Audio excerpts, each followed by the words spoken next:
अस्सलाम वालेकुम मेरे प्यारे बच्चों। Welcome to the second lecture जो मैं वैसे बाय फेस दे रहा हूँ आपके सामने। तो सेकंड लेक्चर जो है हमारा मेरे बच्चे वो है अगेन इक्वेशंस ऑफ मोशन के ऊपर ही, लेकिन उस इक्वेशंस को हम क्या कहते हैं, second equation of motion. So right now we are dealing with the second equation of motion. और फर्स्ट इक्वेशन ऑफ मोशन क्या थी उसको हमने जो है वो बहुत अच्छे तरीके के साथ ड्राइव किया कि जो फर्स्ट इक्वेशन ऑफ मोशन है वो क्या है, वो मेरे बच्चे होती है V F is equal to V I plus A T. जी अच्छा, जो फर्स्ट इक्वेशन ऑफ मोशन है मेरे बच्चे, अगर उसको आप थोड़ा सा क्लोज लुक करके देखें तो एक्सेलरेशन बॉडी की यूनिफॉर्म होती है, ठीक है। तो बाकी जो दो टर्म्स बच रहे हैं हमारे पास इस इक्वेशन में वो वी एफ वी आई और टी है ना।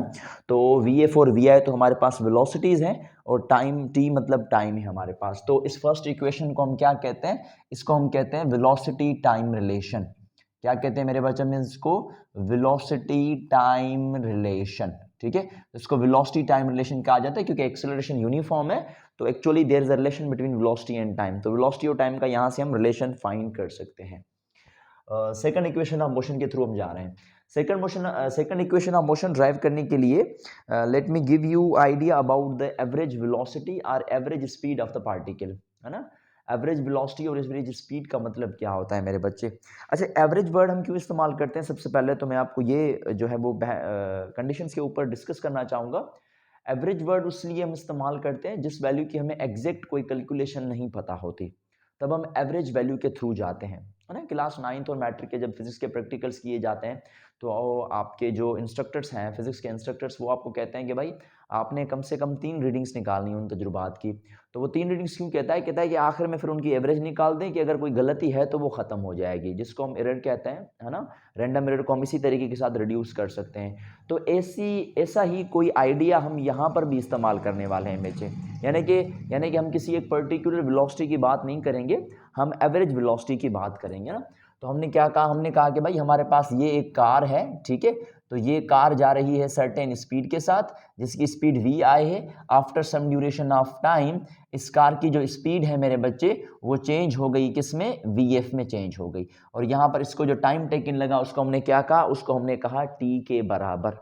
जी, हमें डिस्टेंस की इक्वेशन के बारे में पता है ना, ठीक है। तो प्रीवियस क्लासेस में आप ये अच्छे तरीके से समझ सकते हैं कि जो डिस्टेंस है मेरे बच्चे वो किसके बराबर है, speed multiply by time. But remember this one कि right now we are dealing with the average speed ना, हम एवरेज स्पीड के बारे में बहस कर रहे हैं। तो जो डिस्टेंस है वो किसके बराबर होता है, वो बराबर होता है average speed multiply by the time taken, है ना। जो टाइम उसको लगता है उसको हम टाइम टेकन के साथ मल्टीप्लाई कर देंगे।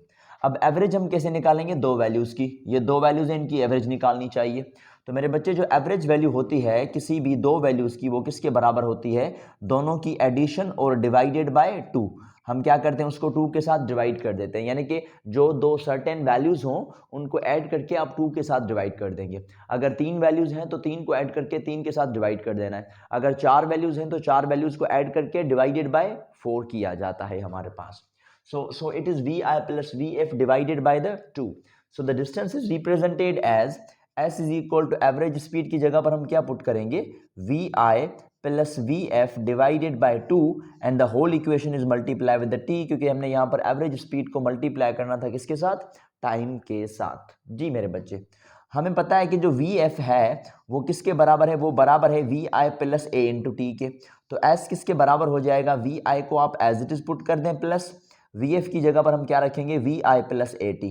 तो यहाँ पर मैं Vf की जगह पर रखूंगा Vi plus A T divided by 2 and the whole equation is multiply with the t। सो अब डिस्टेंस किसके बराबर होगा, देखिएगा Vi और Vi को ऐड किया जाए तो क्या बन जाएगा, 2Vi plus A T divided by 2 and whole equation is multiply with the t। अच्छा, ये जो सारी इक्वेशन है इसको हम t के साथ डिवाइड कर सकते हैं, है ना। We can divide this by 2। तो हम 2 के साथ इसको डिवाइड करेंगे और t के साथ इनको मल्टीप्लाई कर देंगे। तो 2 के फैक्टर के साथ आपने इनको डिवाइड कर देना है अगर, तो डिस्टेंस की इक्वेशन क्या बनेगी कि सर 2Vi को 2 के साथ डिवाइड कर दें और प्लस ए टी को भी हम किसके साथ डिवाइड कर देंगे, 2 के साथ। बट सारी इक्वेशन अगेन किसके साथ मल्टीप्लाई हो जाएगी, t के साथ। अच्छा, ये दो और ये तो दो खत्म हो जाएंगे, तो s किसके बराबर हुआ, Vi plus A into T divided by 2 multiply with the t।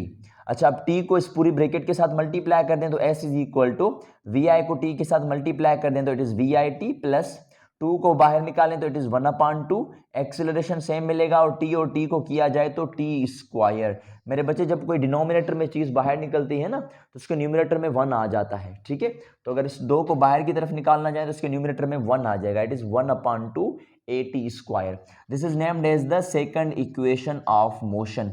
इसको हम क्या कहते हैं? इसको हम कहते हैं second equation of motion. This is named as the second equation of motion. अच्छा, इसमें अगर आप थोड़ा सा देखें तो हमने वेलोसिटी और टाइम का रिलेशन ऊपर देख लिया था फर्स्ट इक्वेशन से। तो यहां से अगर एक्सेलरेशन को जो है वो कांस्टेंट निकाला जाए तो डिस्टेंस और ये किसके बीच में रिलेशन बनेगा? टाइम के बीच में रिलेशन बनेगा। So yes, this equation exemplifies that there is a relation between time and distance. तो सिंपली मैं कहूंगा कि भाई ये जो इक्वेशन है ये क्या है हमारे पास? ये है डिस्टेंस टाइम रिलेशन। अच्छा, आपने कंफ्यूज नहीं होना कि सर यहाँ पर एस डिस्टेंस होगा कि डिस्प्लेसमेंट होगा।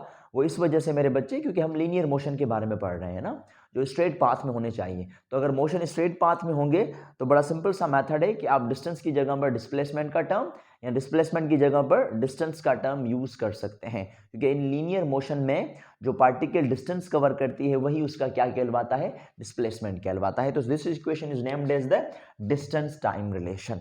So I hope that you got this equation clearly.